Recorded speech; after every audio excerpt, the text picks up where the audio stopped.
As AI moves into more and more facets of our lives, a fundamental query emerges. What's the point in doing anything when AI can do it for us? It's not just about efficiency. The question probes the value of human purpose. With machines seamlessly tackling tasks, the question probes the value of our efforts and the meaning we derive from our actions. Beyond mere convenience, it delves into the core of human existence, challenging us to reconsider the significance of our pursuits in a landscape increasingly shaped by the capabilities of artificial minds. Everything I've just said, my friends, was written by an AI content generator. Fascinating, right? As we all know, AI is constantly becoming a much larger presence in our lives.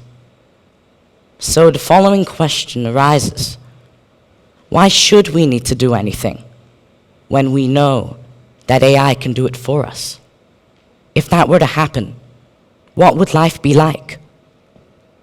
I would like to begin today by focusing on AI's impact on our youth.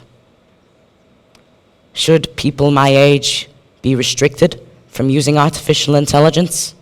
Or should we be given the freedom to use AI as we please? In schools and universities, AI is constantly changing the way we learn, the way past generations pass on knowledge and culture to our youth, the way young people acquire skills which they will need for the rest of their life. Should we embrace AI and allow it to become a constant presence in our lives? Or should we slow things down and limit AI's use across our youth? Or maybe even restrict all people from using such tools? That choice is ours to make. Let us begin by addressing how recently this milestone in the development of artificial intelligence has been reached. Of course, I may be a little bit behind, but I only first heard of the term artificial intelligence about 2 years ago. I only found out that AI can be used to generate content, original content, about 6 months ago. These content generators are so effective that even after using the same instructional prompt twice, 2 completely different results come out. These content generators are revolutionary. AI has been developed to the extent that it is human-like. And I don't think there's many people out there who know what to do about this. So around 2 weeks after first hearing of this AI content generator thing, in a drama lesson, I was assigned the task of creating our very own Greek chorus. We were to design our own Greek chorus, and we were to choreograph our performance and eventually perform our Greek chorus in front of other students. But here's the catch. We were allowed to use AI. You see, at the time, I didn't have access to AI.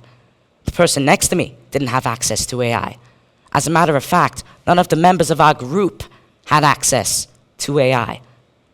But we wanted to use artificial intelligence. It was new. It was awesome. It was something we had never seen before. So we now faced a dilemma. We had 2 options.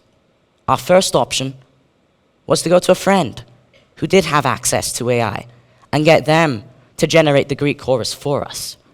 Option 2 was to write the Greek chorus by hand. And of course, writing a Greek chorus was going to be very difficult if you were to do it by hand, because we had to follow a very strict rhyming scheme, and we also had to display a message for the audience. So in the end, we went for option 1. Was it the right decision to make? You see, in one sense, making the decision to use AI really enhanced the learning experience for all of us. I learned how to use a brand new tool, and it saved me time so I could focus on contributing to enhancing the overall product.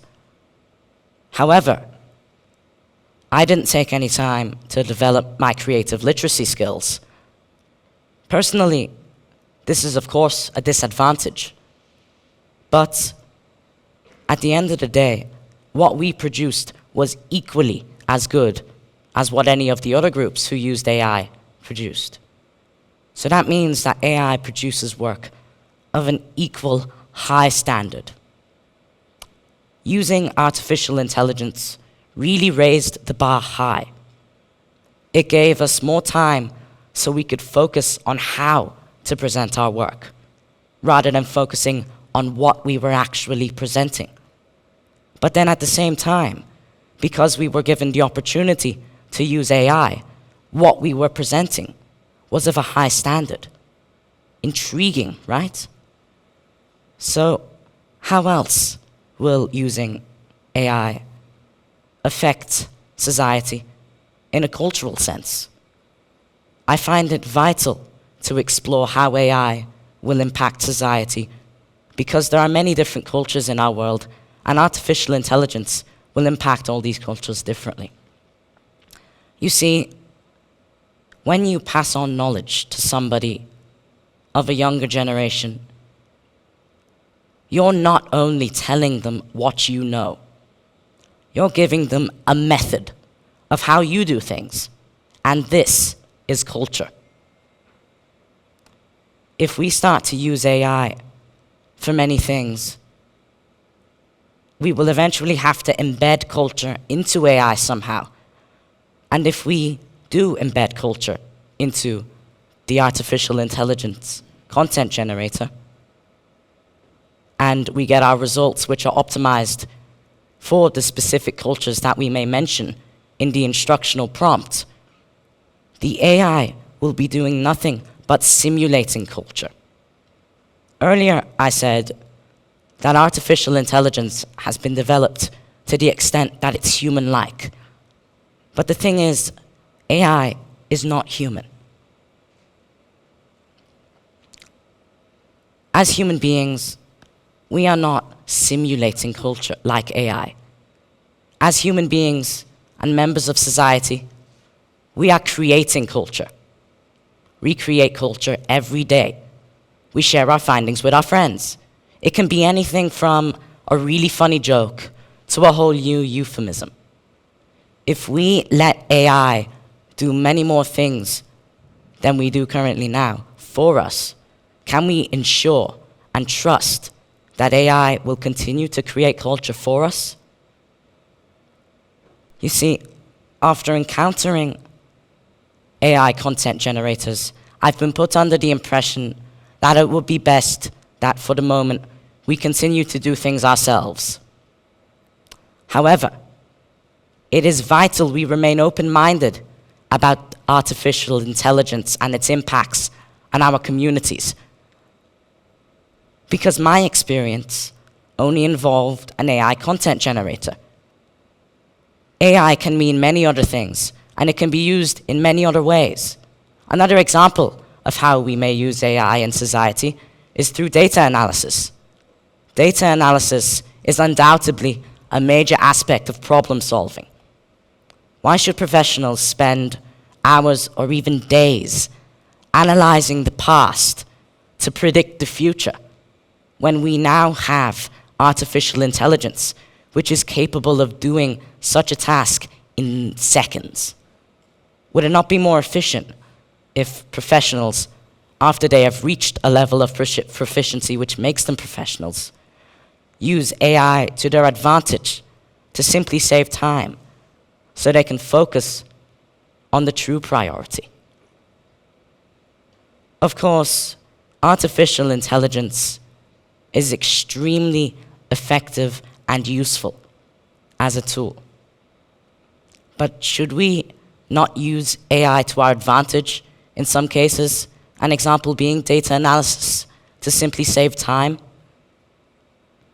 When it comes to creativity, I believe that the creative journey is a journey worth taking. Creativity comes from deep inside a person. And maybe there's no AI out there that can replace this beautiful thing called creativity with its 1-0 binary codes. When you try your hand at creating work, you not only develop your creative skills, but you also develop skills which you will most certainly need to strive in life. For example, perseverance and resilience skills. Of course, when it comes to some cases and when involved in some scenarios, it would be best if we use AI to our advantage to simply save time. Overall, I believe that it would be best we continue to do things ourselves. We should continue to allow our youth to spark creativity so young people can develop perseverance and resilience skills, which will most certainly be needed for them to strive in life. However, when it comes to some cases and some tasks, for example, data analysis, I believe it would be better we use AI as much as possible so we can focus on the bigger picture, what the data shows, because isn't that the true priority? Problem solving is huge in our world. We need to solve global issues, from climate change and global warming to the world hunger crisis. And artificial intelligence can be an extremely effective and useful tool when used in the right ways. But don't get me wrong, we still need to do things ourselves. Otherwise, all our cultures will eventually start to dissolve over time.